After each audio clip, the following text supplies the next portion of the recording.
me like they are here to help us. Ah. Yeah. So they also get some snack type items based on their compliancy status. We need to gather information. These are the people that we need to get it from. They would talk. They would be like, why am I still here? Can you send me home? We don't know what's going to happen. It's like there's no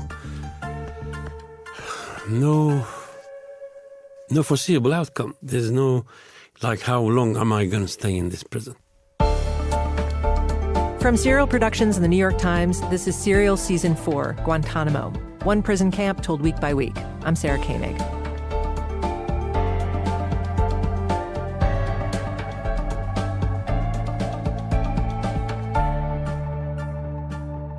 Mike Bumgarner was on a plane on the tarmac waiting to take off when his BlackBerry buzzed. He wanted to ignore it, but then he saw it was his boss, a general.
When the general calls, you generally answer. He scooted to the back of the plane. So I'm hiding back there from a BlackBerry and talking to the general. He says, Mike, he says, I need you to go down to Guantanamo and take command. His own command meant he'd be in charge of a whole brigade, boosted into the rarer air of the senior officers. This was the call he'd been waiting for. And he said, will you accept it? I said, yes. He said, you don't want to think about it? He said, it's got some issues. And This was early spring of 2005. Mike Bumgarner was in his mid-40s. He'd spent the last 2 decades rising in the military police corps, stationed all over the place. Guantanamo would be his biggest assignment yet. He'd be the de facto warden of one of the most controversial prisons on the planet. But the place had been operational a few years already, and a prison's a prison, right? To be honest, I didn't really think it was going to be that hard. It would be hard. It would be the worst year. Not just Mike Bumgarner's worst year. Some former detainees agree it would be Guantanamo's worst year.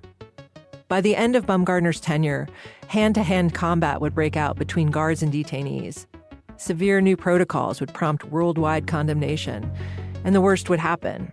3 men would die. Apart from the superlative designation of the worst year, about the only thing the U.S. military and the prisoners agree on about that time is that before it got horrible, it was going pretty well for Guantanamo. A fragile détente was taking seed until they betrayed us, or until they betrayed us, depending on who you ask.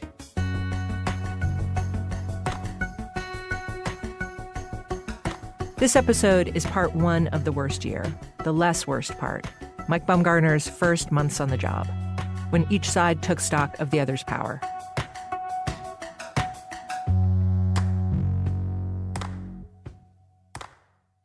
About a week after the call, Bumgarner arrived at Guantanamo.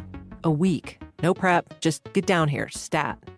From the airport, they whooshed him across the bay on a fast boat, straight into a waiting car that delivered him straight to his new commander, Army Brigadier General Jay Hood, who has a kindly face and does not suffer fools. And he doesn't beat around the bush. When I came in that office, there maybe have been 4 seconds of courtesy of like, hey, how you doing? Good trip? Yes, sir. Whew. Right to business. General Hood gave him a rapid-fire rundown. 540-some detainees, here's how many in segregation, here's how many in discipline blocks. General Hood didn't want to be interviewed for this story, but Bumgarner said Hood's main point was about PR.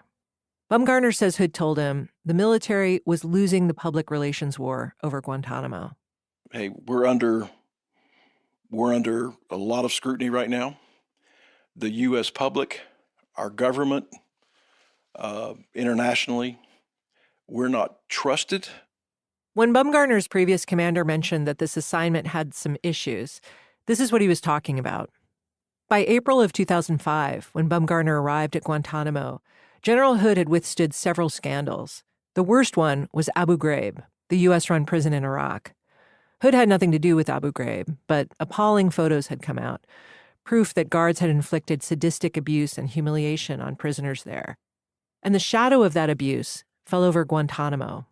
Critics were saying if it was happening in Iraq, if it was happening in CIA black sites, because news of that torture was leaking out too, surely it was happening in Guantanamo. So that was one thing.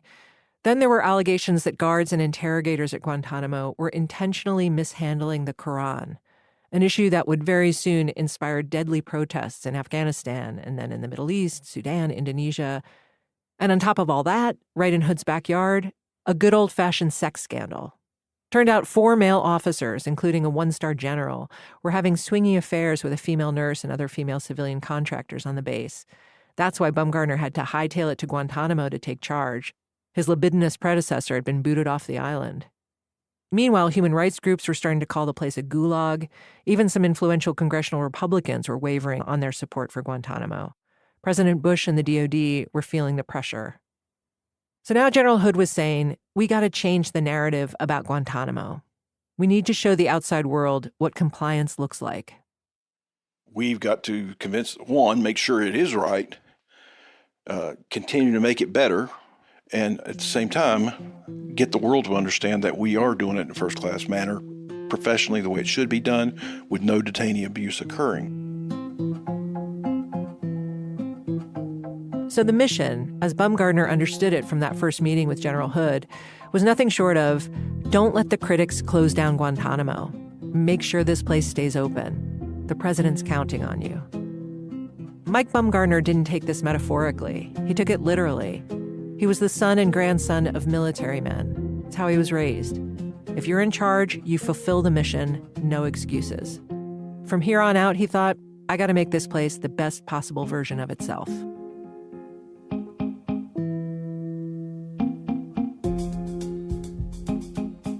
Before he made any changes, Bumgarner reviewed the whole operation.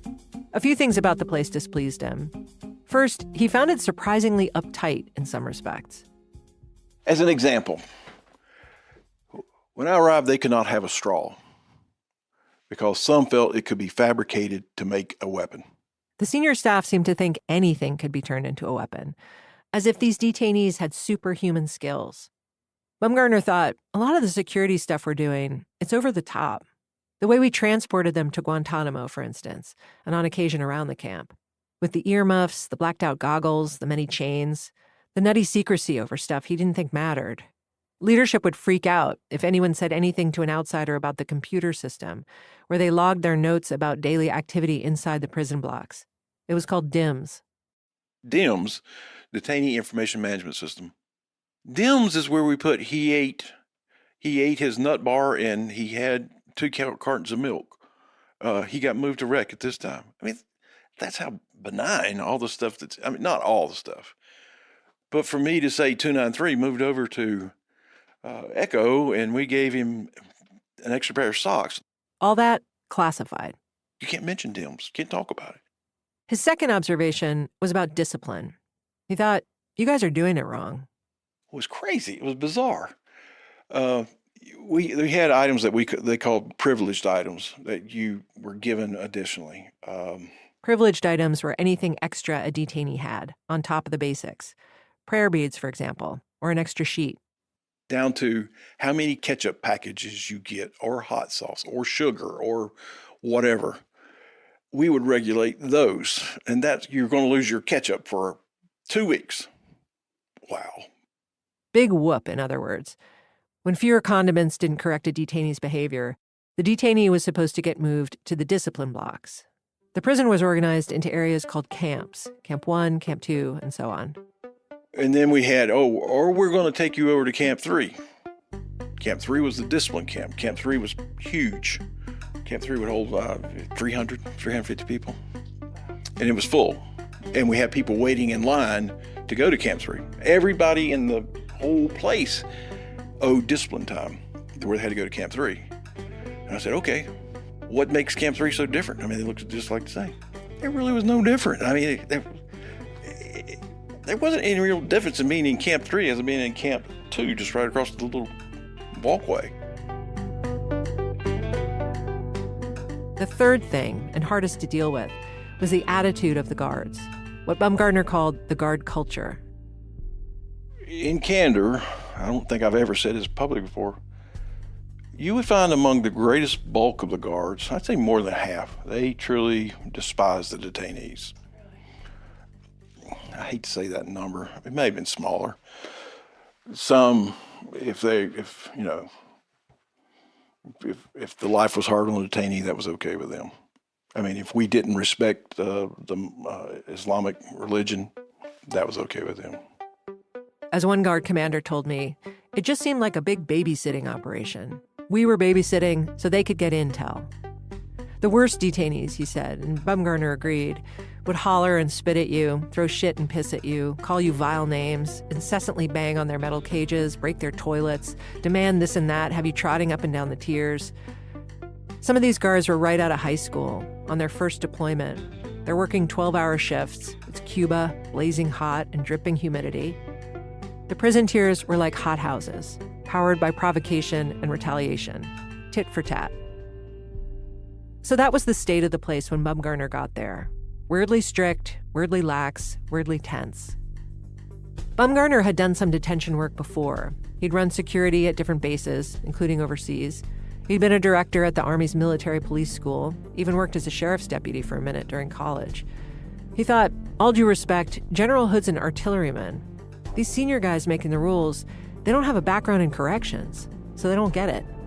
I was a military police. I felt like I understood the insides, detainee, that I understood prisoners and how you do this kind of stuff. He thought he could fix it. Massive reset for the prisoners. That was Bumgarner's first big move. We reset all discipline. Everybody got amnesty or whatever. They were all forgiven. All prior events are forgiven. Clean slate. Start anew today. Bumgarner's strategy was to double down on the carrots and sticks, make the compliant camps more comfortable and the non-compliant camps more miserable. He'd make the differences stark. A big bright line. Big bright line. Good is over here, bad is over here. And bad, within the conventions, I'm going to make bad as I possibly can. Within the conventions means the 1949 Geneva Convention relative to the treatment of prisoners of war, which defines international standards and protections for POWs. During Bumgarner's first meeting with General Hood, Hood had explicitly told Bumgarner, go look at the Geneva Conventions. We're taking so much public heat over allegations of abuse and unfairness. Look at the conventions, see what you can implement here. Bumgarner was familiar with the Geneva Conventions. He'd written a thesis about it just a couple years earlier at military college. The topic of his paper was topical. What set of laws are we supposed to follow when fighting terrorists? And now here was Bumgarner on the ground floor of that still unanswered question, walking not just a fine line, but an invisible one. The Bush administration's position so far had been that Geneva didn't apply to the men held at Guantanamo because they weren't prisoners of war in the traditional sense. They weren't typical soldiers. They were rogues, terrorists. So we didn't have to extend them the Geneva protections, especially the ones prohibiting torture or coercion, or, crucially, the one about giving POWs access to the courts. But the ones about food, water, religion, reading material, medical care, those seemed okay, right? Bumgarner had to figure out what else was okay. How far should he go? How far could he go? That's after the break.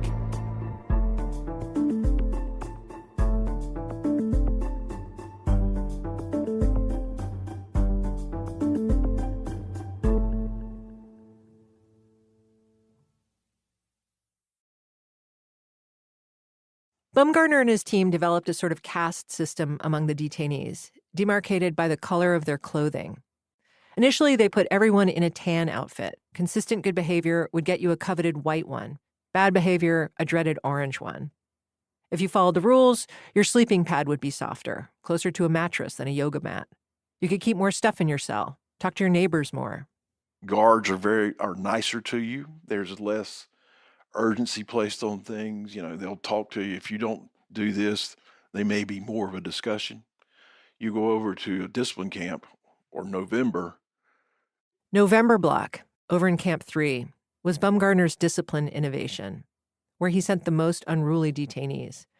He refurbished it to make it as isolating and unpleasant as possible. November Block was called administrative segregation, or ADSEG, designed to break you down. In the courtyard, parked like a harbinger, was a barber chair. Upon arrival, your hair would get cut, your beard shaved off, all your stuff taken away, including your clothes, your underwear all that remained to ward off the blasting AC.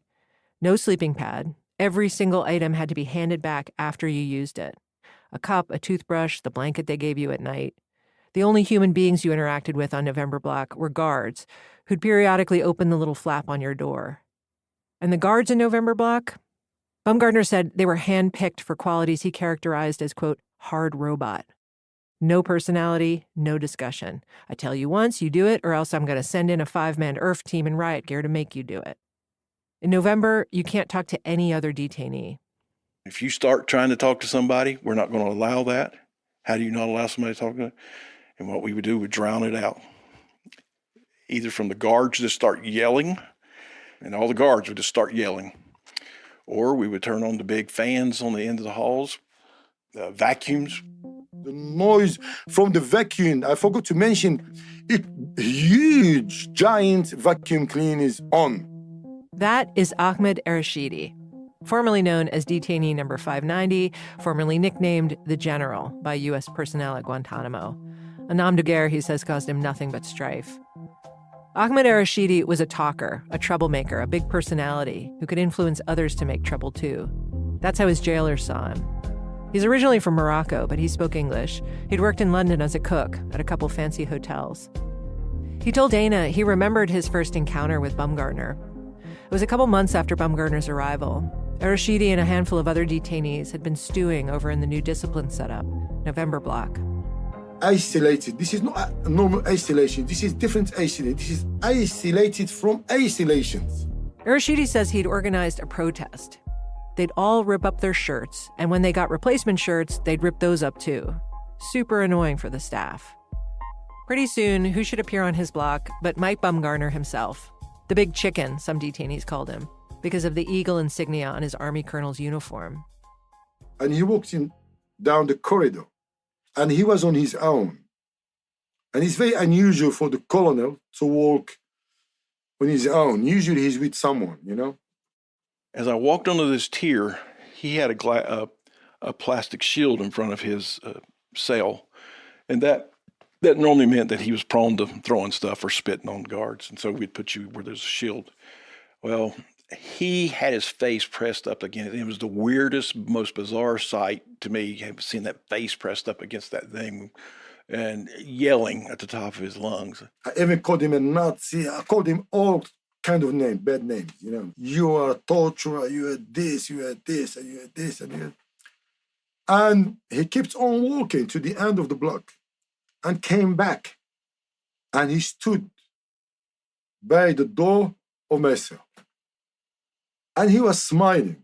He looks almost happy, as if I was praising him, you know what I mean? I stopped. I did not know he spoke English, but I started talking to him.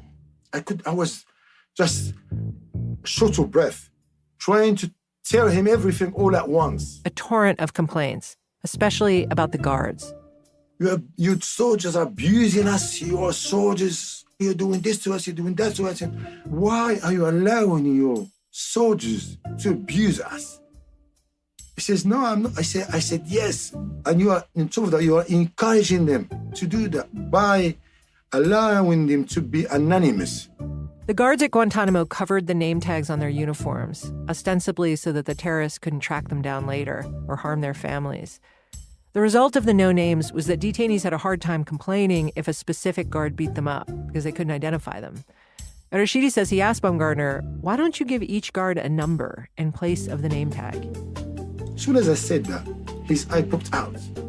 And at that particular moment, he says, let's sit down and talk tomorrow. Mike Bumgarner and Ahmed Arashidi differ on some of the details of this encounter. When exactly the name tag issue came up, for example, it was a long time ago. But their memories agree on the main elements. Mike Bumgarner was astonished by this eloquent yeller, Ahmed Arashidi. And Ahmed Arashidi was astonished by this new colonel, Mike Bumgarner, who was listening. Sitting down and talking, as far as Bumgarner knew, no warden had ever done that before. It would turn out to be his most radical move at Guantanamo. Let's sit down and talk tomorrow. He says, but first, tell your friends to stop tearing up this shirt. Tell your friend to stop tearing up this shirt. And if you have any concern, just write it down. And then we can sit down and talk about it. I said to him, did you know that we are in isolation? We are not allowed a pen and a paper? And you're asking me to write everything down. I said, no worry. And he asked God, he says, get them all a pen and a paper. And he said to me, write it down, everything, and we sit down tomorrow. Bumgarner's goal was a calm camp, to keep his guys safe by getting guys like Arashidi to settle down. To do that, he'd need more than the threat of November block. He figured maybe it's a little unusual to meet one-on-one with a detainee, but let me just hear what he wants. That night, Arashidi gathered the concerns of his fellow detainees. He said some of them were upsetting to hear, as if the men were falling apart, or maybe already broken. One guy asked, please, can you let us have more than 24 hours between the 30-day stretches of isolation? Another guy, one of his demands, not so upsetting. In one of his demands, he says, can you ask them to bring some mixed nuts, because I missed eating nuts. We're talking about degradation, you know what I mean, about, you know, and this guy talking about nuts. We miss having nuts. I miss having nuts. I want some nuts. Next day, Bumgarner and some of his staff, dressed in their desert camouflage, and Arashidi in his orange detainee scrubs, sat down at a little picnic table near Bumgarner's office. The two men weren't so far apart in age. They both had a lot of confidence and a temper. As Arashidi remembers it, they met for a few hours, and then again the next day. Arashidi said he was impressed by the consideration Bumgarner showed his staff. With each detainee request, he'd turn to his colleagues, ask their opinions. For his part, Bumgarner said Arashidi seemed smart and a little strange. He was a different fellow. Mercurial comes to mind. He's the one that drew me a map. It was a drawing of a path, representing an aspirational timeline for the prison. At the beginning of the path was the past, which Arashidi labeled the Dark Ages. Bad food, poisoned water, lack of respect for their religion. Everything bad. And he's got these all along this path. And then the transitions to where, good food, respect for our faith. And it leads to, I don't know if nirvana, but, happiness on the far right. He got the picture. The talks were fruitful. The camp administration would end up adopting a new prisoner design menu with 4 daily options, including one for those with delicate digestion. They'd provide detainees with bottled water. Wall clocks would be installed in the camps so that detainees wouldn't have to rely on the guards, who typically answered daytime or nighttime when you asked them the time. Even better? For the first time, we were allowed to have the light dimmed in our cells for the first time after 9 o'clock. Blessed dimness after years of blazing lights 24/7. Rec time expanded, Arashidi said, to 2 hours instead of 20 minutes. And instead of 20 sheets of toilet paper, a guy could get a whole roll. Bumgarner wasn't about to get rid of November Block or abolish Irving's, but he agreed to some new guard protocols. To fix the name tag problem, he agreed to Arashidi's number solution. Each guard would wear an assigned number on his or her uniform. Bumgarner agreed to stop the guard force from calling the detainees packages when moving them around the camps. And he agreed to Arashidi's proposal for how to stop the guards from stomping up and down the metal floors during prayer time. He said, why don't you put out prayer cones? And that became accepted where General J. Hood and Admiral Harry Harris was talking to the White House about the prayer cones, and it just became accepted. Prayer cones, of course. I always thought that was so crazy. I remember when he said prayer cone, I go, what is a prayer? He goes, I don't know. Why don't you take a traffic cone and put a big P on it and put it out whenever it's prayer time, and so that'll tell everybody to be quiet on the tier. And the guards saw that, and they respected it too. It got to the point, though, they say, well, it squeaks over here, and your guards continue to walk up and down the tier, but there's a squeaky part right here, so quit walking over there. And they would put a prayer cone over the squeaky part. I mean, that's the extent it went to. So it's not like we were blowing them off. We were trying to cooperate with them. Arashidi, though, was conflicted about his own role in this extraordinary 2-day summit. On one hand, he said he felt like a hero. The prisoners had won important concessions. On the other hand, maybe he was selling his fellow prisoners short in some way, negotiating over small, practical questions, toilet paper, rather than the actual shit, the biggest, most pressing question. Why are you still holding us illegally, without charge? So I thought maybe I'm giving the wrong message to Bumgarner and to the authority in Guantanamo by maybe they're going to give the wrong message that these guys, they just wanted better food and better treatment, and we are willing to stay in Guantanamo indefinitely. They're going to think that we are okay with it. It's okay, you can keep us here for the rest of our lives. The prospect of indefinite detention, no clear system for how this all ends, that trumped every other complaint, every other demand. When would Bumgarner negotiate about that?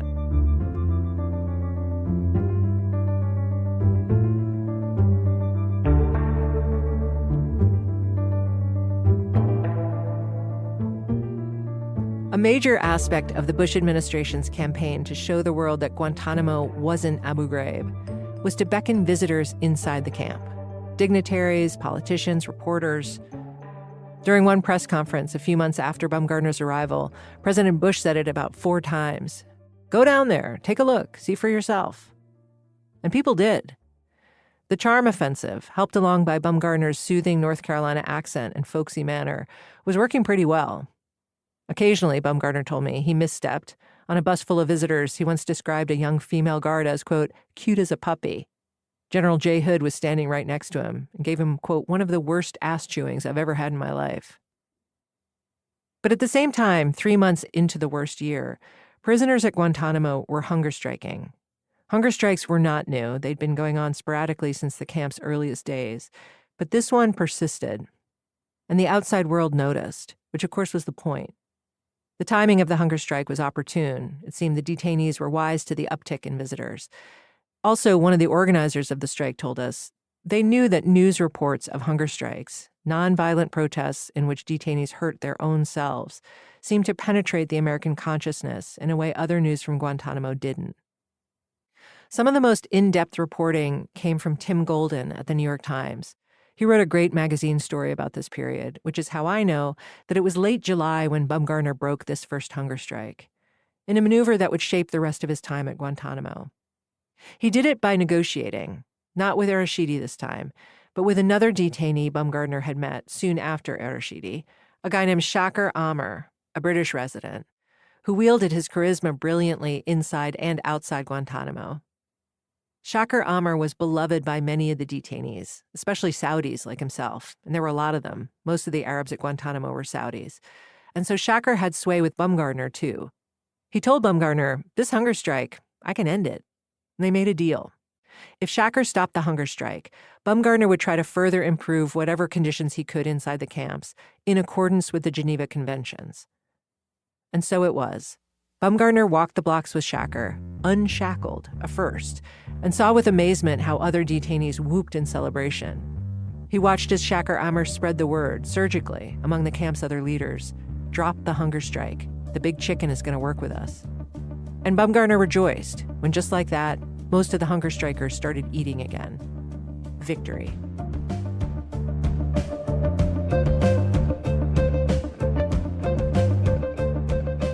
Now, instead of individual negotiations, Bumgarner was ready to start a council of detainees, which would communicate grievances to the camp administration. Arashidi says he'd suggested this to Bumgarner. I've also read versions where Shaker Amr is credited with it. But Bumgarner says he did it because Geneva Conventions. POWs have a right to self-representation. Bumgarner knew this might be delicate to pull off. Not everyone above or below him was fully on board. Why give these detainees a sense of authority? Why let them kibitz? But Bumgarner had faith. About a week after he walked the blocks with Shaker Amr, 6 detainees were brought together to a rec yard outside Alpha Block in Camp 1 for a sanctioned meeting with camp administration. And these 6, according to Bumgarner, they were some of the most powerful detainees in the camp. An Egyptian religious leader named Allah Muhammad Salim. Very smart guy. He was brilliant. Abdul Zaif from Afghanistan, who'd been a Taliban cabinet minister. I mean, he was a big dog. A Saudi engineer who went to university in the States and proudly admitted his membership in al-Qaeda, Hassan al-Sharabi. Al-Sharabi, he was a very handsome fellow. Always looked like he'd just stepped out of the shower, beard perfectly trimmed, meticulous. His clothes always, I don't know how he did it really. I mean, I wish I could have looked like him. And finally, Shaker. Effervescent. I mean, he, bubbly personality. He can charm the pants off of it. He seems like such a nice guy. You can hear it, right? He liked some of these guys. Hassan and Shaker especially. He figured a couple of them would instantly kill him if they got the chance. Hassan al-Sharabi had said as much without a muss of his gleaming black hair. But aside from that, Bumgarner said he respected them. Not necessarily their beliefs, but their stature. The second time the group met, Bumgarner joined. He sat with them. The prisoners had no leg irons on, no cuffs. Freestyle.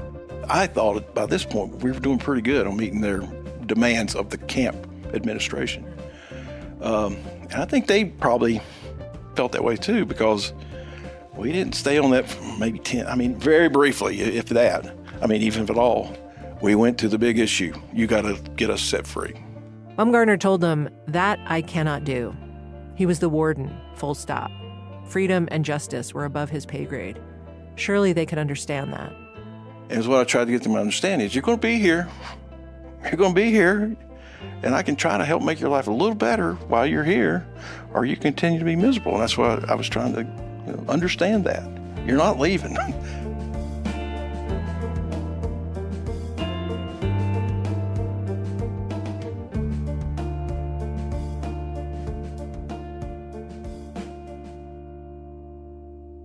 Remember, Bumgarner had rushed down to Guantanamo to take over. No time for language or cultural training. The prison was holding hundreds of Muslim men from umpteen countries, Afghans and Saudis and Yemenis and Pakistanis and Algerians, suspected Taliban and al-Qaeda operatives. Sure, Bumgarner was interacting with a few of the detainees individually, but on the whole, Bumgarner knew very little about his prisoners. He was endearingly, if disturbingly, frank about that. I didn't know the difference between a terrorist and an Arab. He lamented a few times that he deployed to Iraq after he deployed to Guantanamo instead of the other way around. That way, he would have recognized that some of the things he thought were terrorist viewpoints were simply Arab viewpoints. He misunderstood, or maybe half understood, who he was dealing with. A gap I'd venture stretches to this day. For instance, Bumgarner believed, to a man, all the detainees, well, maybe not Shaker, but definitely everyone else, would be willing to die for their cause, which he understood to be entwined with conservative Islam. So he tried to keep an eye on the religious leaders among them. These guys are very powerful, and there's only a handful of them, and I can't give you any names. I can remember one of them was sort of strange. We called him the Viking, red beard, red complexion, red hair. Murat Kurnaz, a German resident whose family was from Turkey. That's funny, yeah. Was Murat a religious leader at Guantanamo? No, of course not, no. To hear Murat tell it, he was a nobody, only 19 when he got to Guantanamo. He didn't speak Arabic or Pashto. He could barely talk to anyone. He hadn't even been to a religious madrasa like some of the other detainees. It's funny what said. They never would accept my religious things about between the Arabs. It's funny. Who said that? Murat struggled to remember Bumgarner, but a lot of personnel remember Murat. He wasn't at Guantanamo that long, relatively speaking, but he stuck out to people because he stuck out. He was a very large person, a martial artist who missed his practice so dearly. He was once seen bench pressing two smaller men out in the rec yard. He was sort of European. He spoke German, also some English, plus the reddish hair. Maybe that's why Bumgarner attributed special leadership powers to him. I don't mean to imply that Bumgarner's information was all wrong. I think it was partly wrong, in the same way so much about Guantanamo was partly wrong. We craved order, rhyme, and reason. So out of scraps of information that were true, we took leaps and liberties and created narratives that often weren't true, that showed a warped picture of who these men really were. Bumgarner trusted the information he had access to. He believed what he read in the hopped-up detainee files about their terrorist links. He believed the intelligence research about how al-Qaeda continues to organize, even in confinement. He believed the detainees had a sort of org chart, an organized org chart. Very, very organized. Organized cellular by function. Organized, in other words, in much the same way terrorist cells out in the world are organized. You would have those that actually specialized in message passing. You would have guys who would be the muscle, if you will, the attackers, the frontline soldier, if you will. You would have and Shocker actually told me this, you sort of had the political affairs guys. I mean, every block had a leader. That's Omar Dagais, originally from Libya, but his family escaped to Britain when he was young. He and other former detainees told us, yeah, there was some organization, but not like that. It was loose. People on the block would vote and designate someone as the go-to person, to make group decisions when need be, or to interact with the camp administration. It wasn't an al-Qaeda thing, Omar said. It was just a we're in prison together thing. Maybe they only vote for a person because he speaks English, or maybe he's a leader in one block, but then he gets moved to a different block, and now he's a regular Joe. And it didn't depend on his background, whether he was what he was before or who he was. It all depended on how active he was inside prison. So like, for example, Shakir was very active, and he spoke for people, and he translated, and he helped, and he tried to. So that will be considered by others that like they would support him. Shocker, he had to be somebody Al-Qaeda. I mean, he just had, in my mind, he had to be. There was no way he could exert just off of his dynamic personality. I don't know, maybe I'm wrong. Maybe he was wrong. We never had good evidence to prove Shakir Amr was al-Qaeda. Shakir didn't want to be interviewed for this story. He was cleared for release in 2007, though he wasn't allowed to leave Guantanamo for another 8 years. And Murat Kurnaz, the guy from Germany, he left Guantanamo in 2006 after spending 4 years there. He'd later learn both U.S. and German officials determined soon after his arrest that he wasn't Taliban or al-Qaeda or a real threat to anyone's national security. Right or wrong, this picture Baumgartner had of detainees who were ideologically fiercer than Americans, who didn't fear death the same way we did, who were highly secretly organized.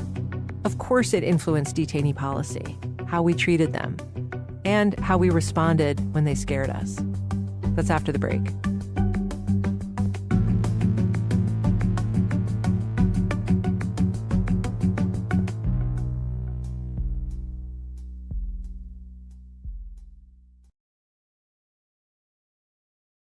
The unprecedented coming together of prison staff and prisoners was short-lived.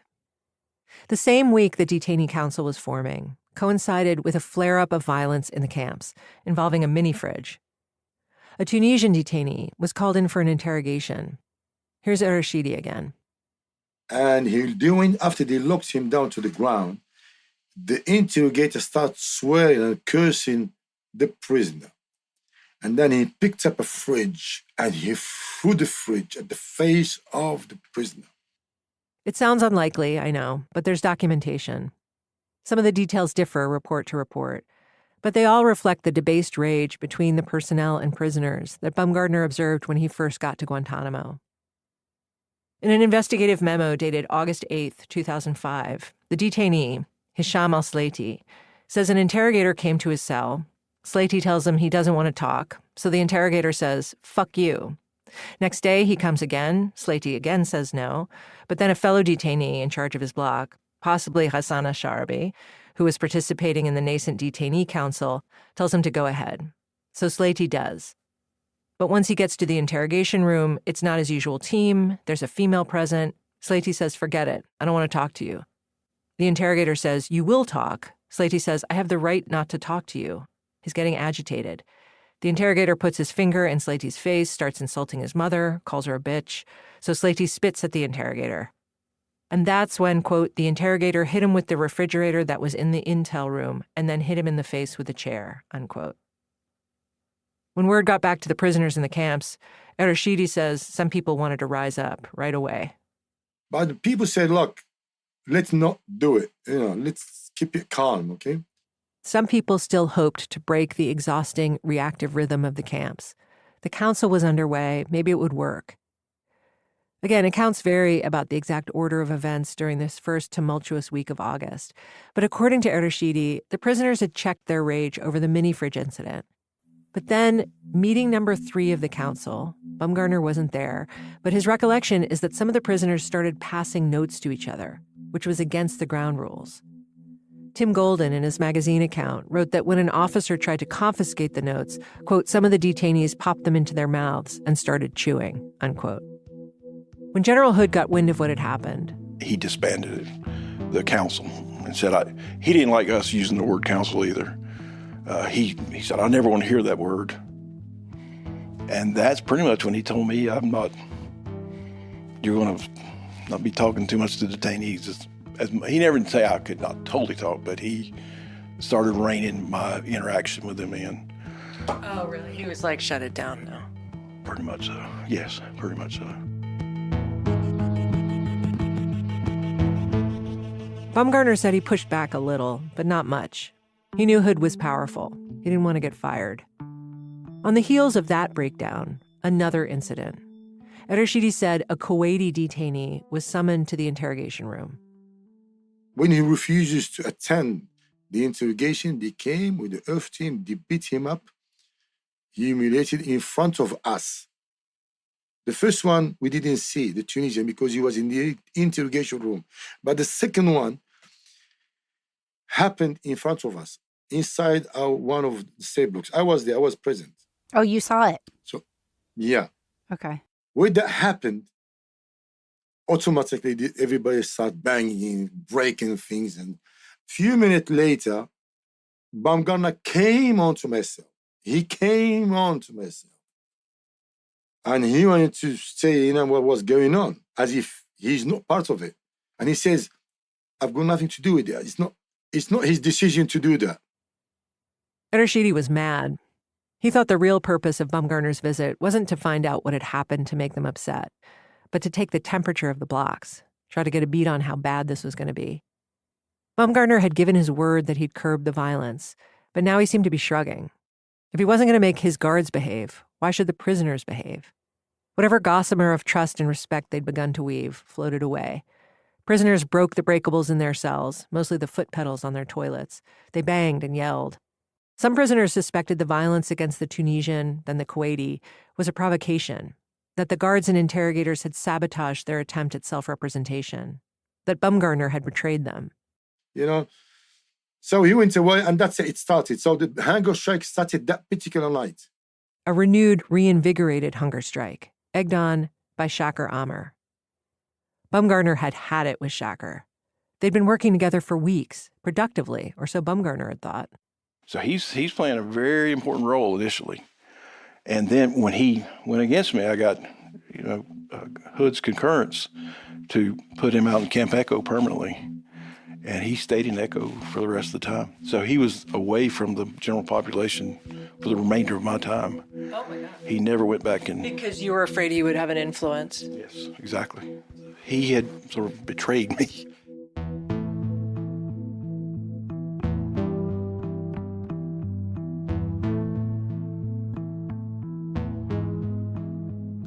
Bumgarner was stressed out. He was juggling criticism from all sides. His detainee counsel had failed. His boss had called off the experiment. He worried General Hood didn't have much confidence in him, that the interrogators also didn't appreciate him giving away comforts to detainees that they themselves wanted to use as bargaining chips. And the guards, Bumgarner's own rank and file, also grousing about Bumgarner. He wasn't the counsel in private, praise in public. He was, get your fucking shit together, get your head out of your ass, unfuck yourself, type of guy. Yeah. That's Steve Timmis, a Navy Master-at-Arms in charge of the guard force in the discipline camps. He told me the crap morale was in large part because all the higher-ups seemed scared for their careers, scared they'd be embarrassed or blamed in the press for screw-ups, and all that fear and finger-pointing trickled down, often via Bumgarner. I was on the receiving end of that once. Most of the time I had my shit in one sock, but the other guys that made mistakes, he would just go off. You tell that guard, he's been trained to do it this way. Why did he do it this way? Yeah, I was a hollerer. Yeah, I'm not proud of that. At that time, I had a very, very, very short fuse, and it built throughout the period as the stress. I mean, I would have told you then, no, everything's cool. I'm not under stress. And I really thought that. But he was working every day until 11 p.m., midnight, sleeping maybe 4 hours a night, red-faced. As detainees are refusing food in protest, he's eating like a fool, his words. Bumgarner said he probably gained 40 or 50 pounds. So yes, he was stressed. And now a big new hunger strike had started, this time with a big demand that Bumgarner had no control over, because it pushed beyond menu plans and prayer cones, straight to the heart of the matter. Either try us for crimes or let us go. They were saying, in essence, treat us like proper POWs, abide by the Geneva Conventions, give us the protections of your laws, access to your courts. The press was all over it, tracking the upward arrow of the hunger striker numbers. Dozens, then 76. Sometime in September, the camp says it's 131 hunger strikers. Attorneys representing the detainees say the number's more like 200. Meanwhile, controversial legislation about standards for detainee treatment is wending through Congress. Bumgarner had tried the carrots. He tried to work with the detainees, to reason with them. A big stick was nigh. Rashidi's analysis is that during this time, Bumgarner, stymied and under pressure, made a calculated move. From good guy who was genuinely trying to do the right thing by the prisoners, to tough guy. I don't think that's quite it. I think it's more likely that while he was at Guantanamo, Bumgarner was always the same guy, basically a reasonable guy, but also a cop through and through. With the cops, what's the problem? Just follow the rules, logic. Really hate to say it. If the IRF team ever had to be deployed, The responsibility, in my opinion, went to the detainee because they forced the circumstance. All you had to do was comply with what you're being asked to do. And it was just very simple type thing. Give me this back or do this, give me your hands of that. I understand, like in an operational way, why that feels very straightforward to you. On the other hand, would you also sit back and be like, I get it. These guys, a lot of them are saying, I don't deserve to be here. I was grabbed off a bus at the border of whatever. I was visiting my whatever. I was going to teach in a school. You guys think I'm someone I'm not. I've been here for 4 years. I haven't talked to my parents. They don't know whether I'm dead or alive. I feel like I'm dying. I hate the food. I can't speak to anyone. I miss my sisters. Fuck you. Yeah. I'm not going to do anything you ask me to do. Why would I cooperate? All I have